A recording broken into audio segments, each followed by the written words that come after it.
2024 সালের একাদশ শ্রেণীর ফার্স্ট সেমিস্টারের পরীক্ষার জন্য যে ওএমআর ব্যবহার করা হবে সেই ওএমআরের জন্য কতগুলো গুরুত্বপূর্ণ নির্দেশাবলী। 1 নম্বর, পরীক্ষার্থীকে ওএমআর উত্তরপত্র পূরণ করার জন্য কেবলমাত্র নীল অথবা কালো বল পয়েন্ট পেন ব্যবহার করা আবশ্যক। অর্থাৎ তোমাদের কালো ডট পেন নিয়ে আসবে, আমরা কালোটাই প্রেফার করছি, কালো ডট পেন নিয়ে আসবে, তাতেই তোমাদের উত্তর করতে হবে। 2 নম্বর, ওএমআর উত্তরপত্রে 1 থেকে 6 এবং 9 নম্বর সবকটি পূরণ করবে। রেজিস্ট্রেশন নম্বর, রোল নম্বর, প্রশ্নপুস্তিকা ক্রম সংখ্যা, প্রশ্নপুস্তিকা সেট, বিষয় কোড, বিষয় এবং পূর্ণ স্বাক্ষর। এটা আমরা পরীক্ষার সময়তেও বলে দেবো। সবগুলো তো তোমরা এখন পাবে না, রেজিস্ট্রেশন নম্বর হয়তো পাবে, রোল নাম্বার পাবে, প্রশ্নপুস্তিকা ক্রম সংখ্যা পাবে না, প্রশ্নপুস্তিকা সেট এটা পাবে, আমরা একটা ফিল আপ করে দেখিয়ে দেবো। বিষয় কোড পাবে, বিষয় পাবে, তোমাদের সাইন করতে হবে, তোমাদের সই করতে হবে। তারপরে কি বলছে যে দেখো, অন্যথায় ওএমআর উত্তরপত্রের মূল্যায়ন হবে না এবং এর জন্য পরীক্ষার্থী সম্পূর্ণরূপে দায়ী থাকবে। এখানে আর একটা কথা বলে নিই যে একটা পরীক্ষার জন্য একজন পরীক্ষার্থী একটাই ওএমআর পাবে। কিছুক্ষণ পরে স্যার আমার এখানে কাটাকুটি করা হয়ে গেছে, আমাকে আর একটা ওএমআর দিন, পাওয়া যাবে না। 3 নম্বর, যত্ন সহকারে বৃত্তগুলি পূর্ণরূপে গাঢ় বা ভরাট করতে হবে, পেনের কালি বৃত্তের বাইরে যাবে না, কোনোরূপ পরিবর্তন, কাটা, ওভাররাইটিং, মোছার অনুমতি নেই। দেখো, এইভাবে পূর্ণ ভর্তি করতে হবে পুরোটাই। এখানে দেখো ভেতরে লিখেছে, কিন্তু ভেতরে একটা গোল মতো ওই সেই কী যেন বলে, বলয়গ্রাস সূর্যগ্রহণের মতো হয়েছে, এরকম হবে না, এই রকমই হতে হবে।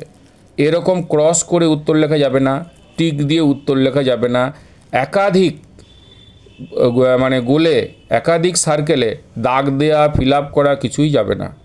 যদি এরকম করো তাহলে এই ভুল যেগুলো বলা আছে সেগুলো যদি কোনোটা করো তাহলে তোমার উত্তর ভুল বলেই গণ্য করা হবে। শুধুমাত্র একটা থাকবে আর এরকম থাকবে, এটা কি কারেক্ট বা ঠিক বলে গণ্য করা হবে। আচ্ছা, 3 নম্বর বলছে, 3 নম্বর হলো, 4 নম্বর বলছে, আচ্ছা আমরা দেখো উদাহরণ অনুযায়ী আমরা সেটা দেখিয়ে দিলাম। আর কি, ব্ল্যাক বল পয়েন্ট পেন বলছি বা ব্ল্যাক ডট পেন বলছি, ভালো বোঝা যাবে বলে। আচ্ছা, প্রতি প্রশ্নের জন্য সঠিক উত্তরের জন্য 1 নম্বর, কিন্তু ভুল উত্তরের জন্য কোনো নম্বর কাটা যাবে না। খসড়া কার্য কেবলমাত্র প্রশ্নপুস্তকেরই প্রদত্ত স্থানে করতে হবে। অর্থাৎ যদি কোনো রাফ করতে হয় তাহলে আমরা প্রশ্নপত্রের সঙ্গে কাগজ দিয়ে দেবো, সেই কাগজই করতে হবে এবং সেই কাগজটা তোমাদের আবার ফেরত দিতে হবে। এই যে ওএমআর সিটের সঙ্গে কাগজটা ফেরত দিতে হবে। সেই কাগজে তোমাদের নাম, class, section, roll number, registration number লিখতে হবে। কোনো প্রকারই ওএমআর উত্তরপত্র ভাঁজ বা ক্ষতিগ্রস্ত করা চলবে না। উত্তরপত্র অর্থাৎ ওএমআরটা ভাঁজ করা চলবে না, বা ছিঁড়ে গেল, ঘষে গেল, এরম যেন না হবে। আর উত্তরপত্র যেখানে উত্তর করছো, সার্কেল করছো, সেখানে কোনো স্থানেই অন্য কোনো দাগ দেওয়া যাবে না। পরীক্ষার্থীকে পরীক্ষাকক্ষ ত্যাগ করার পূর্বে উত্তরপত্রটি ইনভিজিলেটরকে অবশ্যই জমা দিতে হবে। কি পরীক্ষার্থী কেবলমাত্র প্রশ্ন পুস্তিকা বা প্রশ্নপত্র নিয়ে যাবে, আর কিছুই বাড়ি নিয়ে যাবে না।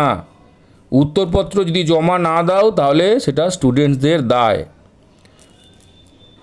উল্লিখিত নির্দেশাবলী পালন বা মান্য না করলে ওএমআর উত্তরপত্র বাতিল হিসেবে গণ্য করা হবে এবং মূল্যায়ন করা হবে না। ওএমআর উত্তরপত্রটি সকল বিষয়ের জন্য সাধারণ। পরীক্ষার্থী অবশ্যই ওএমআর উত্তরপত্রে শুরু করবে 1 নম্বর প্রশ্ন থেকে যতগুলো প্রশ্ন আছে।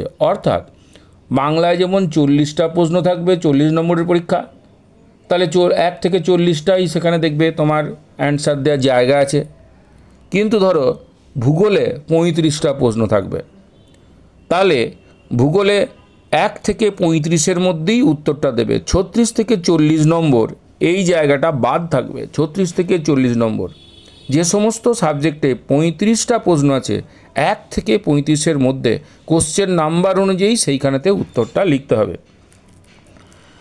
1-এর কোশ্চেন 1, 33-এর কোশ্চেন 33 নম্বরে, 29-এর কোশ্চেন 29 নম্বরে, 17-এর কোশ্চেন 17 নম্বরে, তোমার 20 নম্বরের প্রশ্নের উত্তর 37 নম্বরে দিয়ে দিলে সেটা হবে না।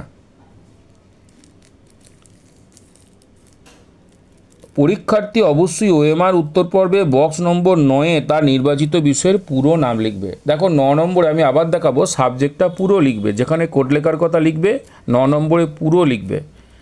আর তারপরে তার নিচে দেখবে 10 নম্বরের আন্ডারে অ্যান্সার্স বলে দেওয়া আছে, সেখানে উত্তর করতে হবে।